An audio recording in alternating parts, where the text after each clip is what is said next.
most of the people coming to you for this type of education, rough average, what would you say, like a mean or like an average of the age? Probably mid-30s. Mm-hmm. Okay.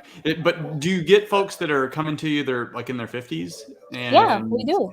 and they're still looking for that. But a lot of them think like, man, I wish I would have did it then. But it doesn't take much. It does take action consistently, It right? does. Yeah, yeah. One of our members, they actually started working with us like, last year, and then they're in their mid 50s and they just retired this year. So it doesn't have to take a whole long time. It depends from person to person, because most people who are in their 40s or 50s have something, right? Mm-hmm. Whether it's equity in your home or maybe they bought a few rentals. And our whole philosophy is working smarter with your money, not necessarily working harder. Because to be honest, most of you guys watching are already working really, really hard, right? Like, but it's those little tweaks, right? Little changes in how you make your money work for you.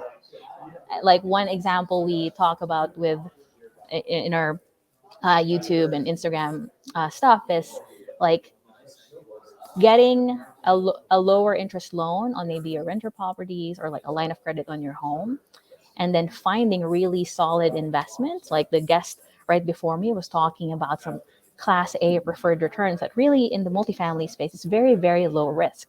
So it's almost the best chance you're going to get at that Mm-hmm. 9-10% return. So if you borrow at 3 and you make 10, look, make that spread at 7%.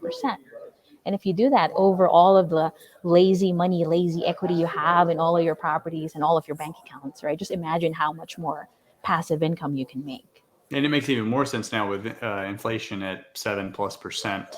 Yes. It's really a no brainer. Any one point, and then just any final comments you have. So you talked about that person got financial freedom in their mid 50s. In comparison to 65 or 70, they basically bought 15, maybe 20 years of their life Right.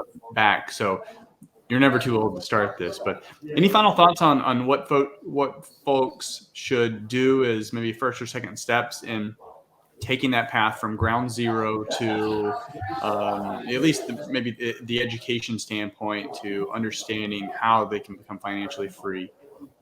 Right. Yeah. Well, so there's really a short path, right? So, like, the first thing we have people do is just look at their financial picture, right? If you go on our YouTube channel, youtube.com/ask Ariane, you'll see some other videos talking about this. But it's more about seeing where you are. I think some people just shy away from it sometimes and they don't see that, oh, I actually have this 100 grand I could invest with Chris, right? Like, just look at your financial picture and see where there's lazy money that you're not utilizing, and then start talking to the people you meet on these events. Talk to Chris, talk to Disrupt Equity from before, and start asking them how you can start getting involved. Because the beautiful thing about real estate is everyone's so open, right? Like, Yeah, so it's a very many social business. people, yeah, like people want to help. And there's so many people like us, like Chris, I know you too. Like, we came from backgrounds where we know where you guys are. Like, we were just in your shoes 2, 3, 4, 5 years ago. So it's not that long. And we actually want to help people. So just reach out. Like, that's probably like the shortest thing I can say.